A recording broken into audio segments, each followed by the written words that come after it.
2026-yil 10-mart Qashqadaryo viloyati Kitob tumani Tagob elida mana qor juda ham yana yog'moqda. Bu ham bir baraka-yu, lekin mana daraxtlarimiz ochilgan chog'ida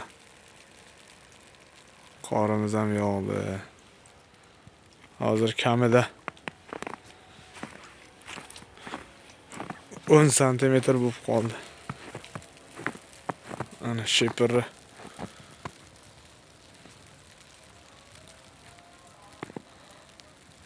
ustiga mana shuncha bo'lgan. Yana ham yog'moqda.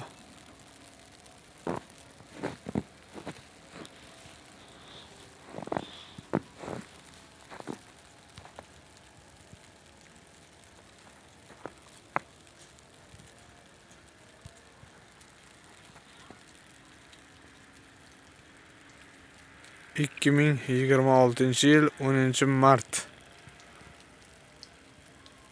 obeddan keyin soatimiz 2 bo'lmoqda.